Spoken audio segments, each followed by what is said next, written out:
Salut à tous et bienvenue aujourd'hui dans la caravane UFX pour un nouveau tutoriel sur Unreal. Aujourd'hui on s'attaque donc à la dernière étape de notre cinématique, donc du coup peaufiner un petit peu les couleurs, un petit peu l'ambiance, rajouter quelques effets, voilà, voir ce qu'on peut faire au niveau de la scène. Et demain on se retrouve donc pour l'animation caméra et du coup se balader dans notre scène. Donc là on va se retrouver donc directement sur Unreal sur notre projet donc de base. Donc j'ai désactivé la caméra parce que du coup donc la caméra lag pendant que je suis sur Unreal, donc ce qui est parfaitement normal parce que c'est comme une scène assez dense. Donc voilà. Donc là, on a créé des jolis volumétriques, vous voyez, donc des jolis God Ray avec le soleil. Donc l'éclairage, il est un petit peu bougé pour avoir donc le panneau bien éclairé dès le départ, d'accord. Petite précision pour améliorer donc le calcul de vos ombrages au niveau du foliage. Quand vous allez ici donc dans foliage herbe, d'accord, donc ici vous avez donc le matériel d'herbe qu'on a créé. N'hésitez pas pour chaque matériel d'herbe à cocher le two-sided, d'accord, pour avoir donc les doubles normales. Sinon du coup notre foliage s'affiche que d'un seul côté, ok. Ensuite, on va ici donc dans foliage, donc mode foliage. Et là, vous allez cliquer sur chacun des foliages et cocher donc ici l'option pour calculer donc la light map résolution et la baisser à 8, d'accord? Parce que sinon, c'est 64 niveaux de calcul pour tous les foliages, donc pour chacun des foliages, en sachant qu'on a quasiment ouais, au moins 10 000 assets sur la scène, d'accord? Donc c'est énorme. Donc voilà, pensez bien à cocher donc la light map résolution à 8, d'activer donc le Dynamic Indirect Light et le Distance Field, voilà, pour les affecter aussi. Et c'est à peu près tout au niveau des réglages que j'ai mis, je crois, hein. Ouais, c'est à peu près tout. Voilà, donc ensuite on va passer en révision un petit peu les réglages que j'ai mis donc hors caméra pour régler un petit peu ma scène. Donc là on a ici donc le cinéma actor, donc rappelez-vous donc les paramètres sont ici, hein, donc je vous laisse les recopier. On a ici donc l'exponential fog, donc, au niveau des paramètres, on a ici donc les réglages que j'ai mis, le in-scattering, le directional in-scattering et le volumetric frog qui est ici. D'accord. Donc voilà, vous remettez exactement les mêmes paramètres que moi et normalement vous allez avoir le même résultat. Pour la light source, on a ici donc en movable à 50 lux. Donc on peut augmenter pour booster un peu l'éclairage, mais là il est déjà bien bright. D'accord. Donc du coup, je pense que c'est pas forcément nécessaire. Au terme de couleur, je pense qu'on va partir plus sur des teintes un petit peu plus orangé en fait, hein, vraiment voilà comme ça, mais vraiment plus orange, mais pas aussi dense. Là, à peu près comme ça. Là, ça peut être pas mal. Ouais, c'est un peu trop bright, je pense. Donc là, si l'éclairage donc est comme ça, je vais le remettre par défaut en fait, hein, du coup, donc l'éclairage. On va descendre juste un peu la puissance à 10 lux. Je pense que c'est largement suffisant. Et on va remettre donc une teinte un petit peu orangée. Un très léger, hein, vraiment. Voilà, hop, comme ceci. Et là, c'est pas mal là, pour l'ambiance. Donc là, ça me plaît pas mal. Je pense qu'on va remonter à 50 du coup. Ouais, 50, ça me plaît beaucoup quand même, hein. 50, ça me plaît beaucoup, mais c'est vraiment super, super bright. Là, j'hésite un peu, franchement. Je suis un peu dubitatif, hein. On va partir plus sur les teintes un peu plus sombres pour les ternir. Et vraiment partir sur une teinte un petit peu plus blanche. Pour avoir une ambiance un peu cool. Donc là, c'est pas mal, hein. Là, je pense que c'est pas mal. En termes de propagation de lumière, on est vraiment pas mal, hein. Voilà, donc 50 lux. Donc là, on a donc la source angle, donc la température, affecte le monde, donc oui. L'indirect light, donc à 1. La volume scattering intensity, donc à 2. Parce que si on la booste, en fait, donc voilà, ça vraiment, ça donne ce côté vraiment très très bright. Donc à 2, c'est vraiment très très bien. Donc à 2. C'est à peu près tout, je crois, hein, au niveau des paramètres. On a donc les modularités de shadows, shadow amount, ok, tac tac tac. Là, je regarde un petit peu tous les paramètres, hein, de lumière qu'on peut regarder, mais je pense que c'est pas mal. Donc là, le cast, transmission, ok, ouais, voilà, là c'est pas mal. Là c'est pas mal. Ensuite, donc au niveau du post-process, donc le post-process, on n'a rien changé, hein, depuis. Donc là, c'est les paramètres de rendu qu'on a vu au tout départ. Le sky sphere, donc bien le mettre à jour par rapport au soleil. Et du coup, on va mettre donc la sun brightness, on est pas mal. Parce que ça, en fait, on en a vraiment pas besoin, hein, vu qu'on le voit pas. Franchement, c'est pas nécessaire.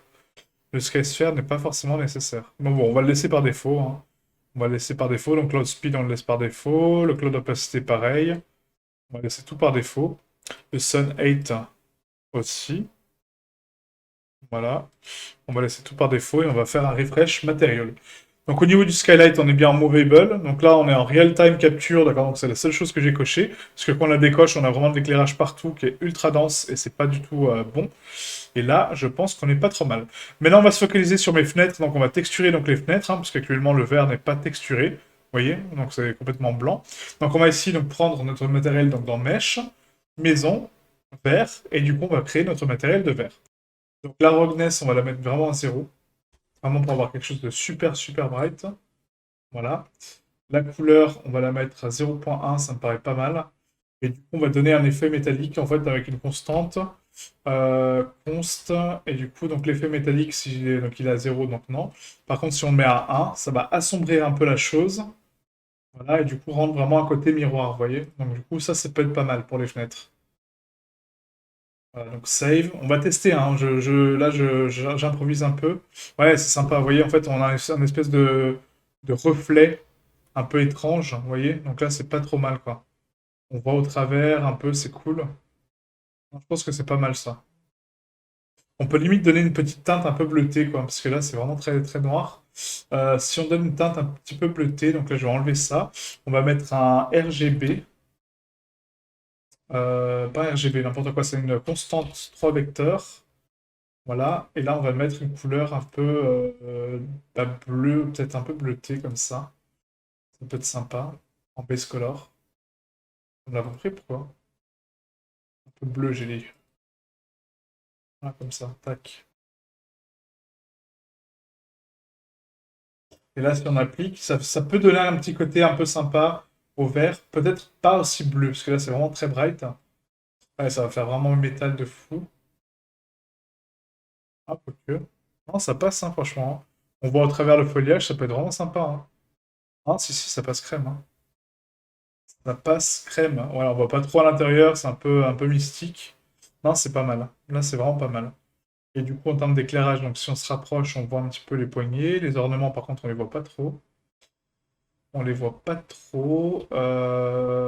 Du coup... Non, mais c'est pas mal. Hein. Franchement, c'est pas mal. Hein. Moi, l'ambiance me plaît pas mal. Hein. Je sais pas ce que vous en dites, vous, en fait, hein, du coup. Mais là, je pense que l'ambiance est vraiment pas mal du tout, quoi. Ce mesh-là, par contre, donc du coup, le puits, je pense qu'il y a juste une petite précision à faire, en fait, par rapport au calcul. Donc, on va juste l'ouvrir pour voir. Parce que là, j'ai l'impression qu'il capte pas forcément trop les éléments externes. Hein. Donc là, au niveau des LED, donc on est ici, donc au niveau des sections, c'est pas mal. Les normales, pas besoin de les recalculer. Les tangentes non plus. Generate LED map, ok, tac, tac, tac. Bah non, attends, non, non, il est bon. Il est bon, donc c'est pas ça. Les collisions, donc non, non, c'est bon, c'est bon, c'est bon. Je pense que c'est cohérent par rapport à ça, en fait. Mais on dirait qu'il est vachement bright, en fait, par rapport au reste. Je sais pas ce que vous en dites, mais... il capte bien les sources de lumière, pourtant. Ouais. De toute façon, on va refaire un calcul des lumières juste après. Et après, on attaquera donc le deuxième chapitre demain pour la cinématique, quoi. Ouais. Donc là, le petit épouvantail, pareil, donc il est par là. Tac, voilà, donc c'est parfait. Hop. Et du coup, tac, tac, tac. Non, ça peut être sympa, ouais. Là, ça peut être vraiment sympa. Donc, je vais juste récupérer ma caméra, en fait, hein, donc du coup, ici, Cinema Actor. Donc là, je prends ma caméra, donc le contrôle de ma caméra. Donc, on clique dessus. Hop. On va cliquer donc avec Pilote Cinema Actor. Et là, on va piloter la caméra. Donc là, le but de la manip, c'est déjà de commencer à simuler un petit peu le mouvement et commencer à créer notre cinématique très légèrement, d'accord? Donc vraiment, juste pour la simuler. Donc là, voilà. Donc le début de l'élément se fera ici. On va jouer beaucoup avec le focus et du coup la distance de focus. D'accord? Donc là, on va commencer vraiment en mode flou et on va préciser le focus tout doucement pour révéler donc le nom du truc. Après, on va commencer à se déplacer donc avec une vitesse de 1, je pense, hein, ou 2 peut-être. Voilà, on va commencer à se déplacer un petit peu donc là sur le côté du foliage. Voilà. Il faut surtout pas cibler donc les bordures. On aperçoit le petit épouvantail, donc on va commencer à se balader. Donc on va vraiment, ça va être vraiment quelque chose de très posé, très doux. Voilà, vraiment très très doux.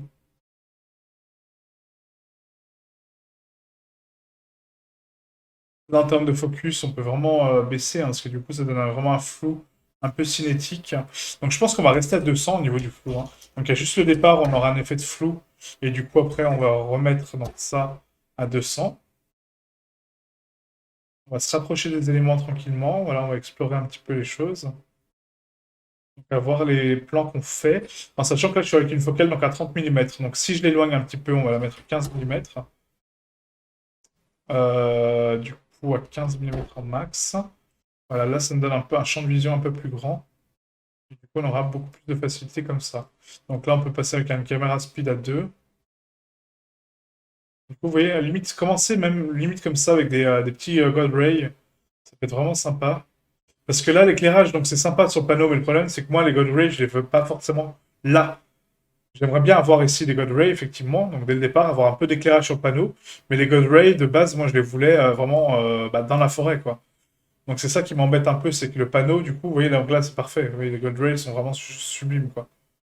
Moi, je les voulais comme ça, de base. Donc, soit on fait une animation du soleil, dans quel cas, enfin, mais dans quel cas, ça veut dire que les lumières vont être calculées en boucle. Donc c'est pas forcément parlant. Parce que là, zéro, vous voyez, c'est juste magnifique, là, les galeries comme ça dès le départ. Ou sinon, on active. Parce que là, si j'augmente ma focale, alors je vais juste essayer un truc. Parce que le f-stop, si je l'augmente. Non, ouais, du coup, non, ça marche pas. Du coup, non. Donc, il y a quoi l'aperture à la limite. La current aperture, parce que si on la bouge, du coup, je la mets à un 4, ça c'est mort. Donc, on va la laisser par défaut de 8. La focal length 15. L'offset, ouais, non, mais c'est ça, hein, c'est que là, il n'y a pas grand-chose qu'on puisse faire, hein, clairement. Parce que l'exposure, donc du coup, c'est vraiment l'exposure de base du truc, donc ça, non, je le veux pas. J'aimerais bien, en fait, avoir donc, des God Rays ici, mais quand même avoir un petit éclairage sur mon panneau, quoi. Donc c'est ça qui m'embête un peu. Parce que la light source, si je la mets sur la droite, vraiment à peu près comme ça, on peut avoir des God Rays intéressants, vraiment sur le panneau, mais du coup, ça veut dire que la lumière doit bouger, en fait. Elle doit bouger en même temps que moi. Donc là, c'est un peu trop, voilà, à peu près comme ça. Donc là, c'est-à-dire que l'éclairage, il sera de l'autre côté. Ouais, non, on perd tout l'éclairage sympa que je voulais faire. Donc non, non, c'est pas bon. Ou à la limite, le panneau a rien à faire là, puis du coup, je décale le panneau ailleurs, quoi. Il capture mon éclairage. Ouais, c'est ça, hein. C'est vraiment le panneau qui doit s'adapter, parce que moi, j'ai envie vraiment d'avoir donc, les rayons du soleil comme ça. Sauf que là, pareil, c'est que la maison, du coup, ne capte pas la lumière. Donc, on peut pas tout avoir, vous voyez. En fait, on peut pas avoir les God Ray à l'arrière, et puis du coup, avoir une lumière bright dessus, quoi. C'est impossible. Donc, il faut que je trouve vraiment un bon éclairage par rapport à la maison, peu importe le reste. Donc là, c'est parfait. Voilà. Est-ce que j'ai un bout de panneau? Oui. Bah voilà, on reste comme ça, tant pis. J'aurais des God Ray au départ, mais pas comme je voudrais, quoi. On aura un peu de God Ray ici, voilà, un petit peu là. Faut jouer avec, en fait, hein. Vraiment, faut les chercher un peu. Faut les chercher un peu la brightness du soleil. Ouais. Et limite, le soleil plus haut que ça, parce que là, on a -5, -20. Si je mets à -50, ça peut être sympa aussi, hein. Vraiment, les rayons plongeants comme ça dans toute la forêt, ça peut être vraiment sympa, hein. Donc là, il faut juste que je l'oriente un tout petit peu plus sur Z. Voilà, à peu près comme ça. Voilà, pour avoir un joli ombrage. Là, on voit un peu les écritures vraiment très brièves, mais c'est pas ouf. Donc juste un peu à 125, 140. Allez, ouais, 140, c'est pas mal. Et là, si on se balade dans la forêt, vous voyez, on a des gull rays un peu partout. Donc ça peut être sympa, ouais. Ça peut être vraiment très sympa. Et du coup, si je booste l'intensité de mon éclairage à 150, là, ça donne un côté vraiment très shiny. Et là, c'est vraiment très, très beau, quoi. Ouais. On va pas hésiter à surex un peu, hein, parce qu'après ça, je pourrais le corriger en colorimétrie, de toute façon.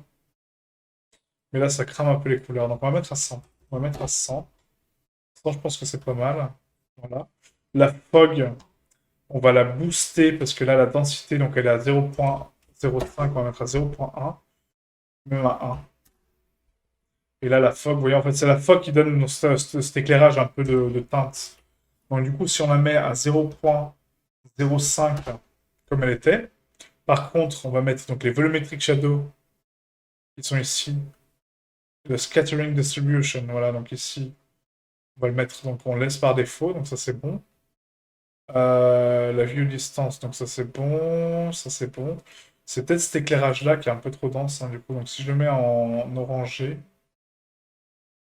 Ah non, mon ça fait trop orange, quoi. Trop orange, tue l'orange, hein. Juste un peu de source vraiment très tamisée, voilà, comme ça. Euh, Là, pour l'éclairage, c'est un peu compliqué, hein, parce que soit on est en surex, soit on n'a pas les God Ray. Donc du coup, il faut vraiment que je trouve le juste milieu pour avoir un joli contraste au niveau de la scène, mais pas trop de... Parce que si je l'enlève, bon, on perd tous les God Ray, clairement. Si j'enlève la Sky Sphere, ça change rien, parce que du coup, on s'en fout, la Sky Sphere, en fait. Le Skylight, si je l'enlève, bah pareil, hein, du coup, on l'a pas. Parce que là, on joue uniquement sur les volumétriques, en fait.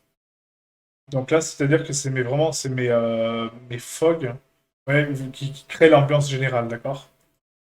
Ça crée un peu ce côté un peu tamisé, un peu cool. Sauf que, ah, scène comme ça, normal, elle est simple aussi, hein. Franchement, elle est cool. Sans les fogs, c'est sympa. Mais moi, non, non, j'ai vraiment envie d'avoir des God Ray, par contre. Ça, c'est super important. Donc là, c'est vraiment un jeu de réglage, hein. Là, il faut vraiment trouver le bon réglage qui nous convient, la bonne source, le bon angle. Parce que là, la light source, en fait, si on la met un peu plus bleutée pour contraster, ça donne une ambiance très froide. Ça, c'est mort. Il faut partir sur des teintes chaudes, pardon. Donc vraiment orangé. Le problème, c'est que là, on est vraiment surex de fou, parce que on a vraiment une grosse intensité de lumière. Donc là, il faut rester sur des tons orangés, mais pas autant, hein, du coup. Vraiment, bah, pas sombre, mais quoique. Parce que la light source, si on la ternit, ça peut être sympa de jouer avec le contraste du soleil et après monter la puissance pour les volumes. Parce que là, ça ne m'empêche pas d'avoir des God Ray quand même. Ah, ouais, quoique non. Enfin, si, ils sont là, mais ils sont vraiment très très. Enfin, voilà, ils sont quasiment pas là, quoi. Alors que si on booste ça, ouais, vous voyez, en fait, c'est qu'on peut vraiment tronquer donc l'éclairage, le tamiser un peu comme ça. Et puis après, donc jouer avec la fog. Jouer avec la fog, parce que là, donc la fog density, c'est vraiment donc, la densité de brouillard. Le fall off, ok. La seconde data, donc ça c'est bon. Et après, c'est vraiment avec les volumétriques fog, hein, parce que ça, sans le volumétrique, ça sert à rien, quoi. Et donc là, ouais, on peut booster en fait les volumétriques sans forcément trop tronquer. Mais moi, ce que j'aimerais, c'est vraiment un dégradé, parce que c'est vraiment très dense, très compact. Donc, c'est pas forcément fou. Donc, il n'y a pas d'émissif, donc ça, c'est bon. La view distance, ok. Override lighting, donc ça, c'est bon, parce que ça prend donc, les couleurs par-dessus, donc non. Non, il n'y a pas grand-chose à faire, hein, franchement.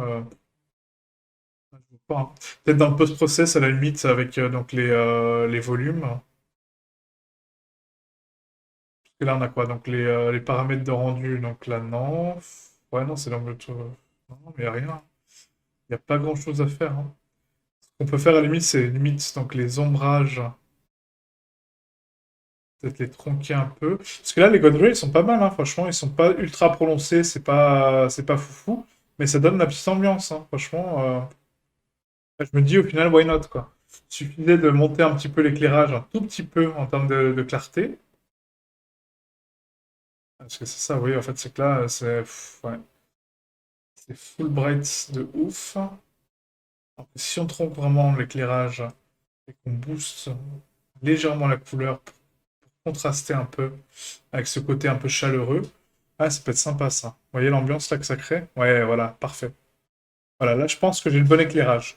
On est à la limite, c'est pas trop bright, c'est pas trop surex. C'est un petit peu effectivement exposé, donc c'est un coucher de soleil, donc forcément ça éblouit un peu. Mais ça va, hein, franchement, c'est pas non plus déconnant quoi. Ouais.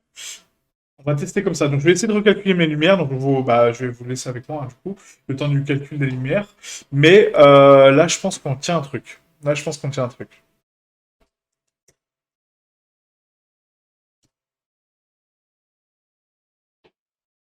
Et après, je mettrai bien un petit effet de particules par-dessus. Des petites feuilles qui tombent et tout. Mais ouais, je sais pas si j'aurai le temps de faire ça, parce que là, il faut vraiment créer le système de particules en entier. Enfin, je pense que ça, ce sera pour la prochaine scène. La prochaine scène, je la ferai un petit peu moins dense. Plus concentrée sur une cinématique autre, d'accord? Mais peut-être un peu moins dense, quoi. Voilà, donc là on a avec nos lumières, donc du coup voilà, c'est vraiment une bonne ambiance, hein, c'est vraiment sympa. Donc j'ai hâte d'animer notre caméra ici. Alors pour préparer donc la dernière leçon qu'on va faire ensemble, donc du coup on va créer donc un nouveau dossier dans Content qui va contenir donc notre level séquence, d'accord? Donc notre level séquenceur, donc sans espace bien sûr, avec un tiret bas. Donc, level séquence, et là on va créer donc avec un clic droit, on va donc dans c'est animation et on va prendre un level séquence. Voilà. Donc là, on va renommer donc animation, animation Hobbit. Voilà. Donc le level séquence, on va le mettre en place donc, pour la prochaine leçon. On va commencer à contrôler notre caméra avec des keyframes et du coup commencer à placer nos éléments. Et du coup, ça sera pas mal là. Ça sera pas mal. Donc le level séquenceur, du coup, voilà, et puis après, ouais, bah ça sera bon. Donc après, on va ici donc dans cinématique, et puis du coup, on va rajouter donc voilà le level séquence qui est ici, et puis on va commencer à contrôler notre cinématique pour le rendu final. Donc après, je sais pas si je ferai une partie post-production sur sur After Effects éventuellement, mais bon, voilà, j'ai pas envie non plus de diversifier les logiciels indéfiniment. Donc voilà, donc à voir après ce que je vais faire en fait en termes de mise en place. Je vais sauvegarder mon dossier. Hop, voilà, on sauvegarde notre projet. Du coup, je vais l'ouvrir donc demain avec vous pour cette cinématique. Voilà, donc j'espère que le trailer sera parlant, voilà, qu'il sera propre. J'essaierai de faire au mieux pour vous donner envie de suivre cette série. Si jamais vous avez donc des doutes, des questions, n'hésitez pas encore une fois donc à rejoindre le Discord pour me donner votre avis, pour me dire bah voilà, il y a telle étape que j'ai pas compris, est-ce que tu peux me l'expliquer Voilà, n'hésitez pas vraiment, n'hésitez pas. Je suis très disponible. Enfin, j'essaie de me rendre disponible au maximum. L'avantage de cette série, c'est que du coup, je l'ai tournée à l'avance pour vous la proposer en début d'année, donc 2021. Et du coup, ça me permet de libérer du temps pour mes projets personnels et du coup d'autres projets qui sont à venir, donc les formations, etc., que je vais mettre en place. Et la chaîne secondaire, bien sûr, la chaîne anglaise, qui va ouvrir courant du mois de mars, normalement. Voilà, donc ça prend un peu de temps, mais le temps que je tourne du contenu, c'est normal. Ok. Donc merci à vous et je vous dis à demain pour le rendu final. Ciao, ciao.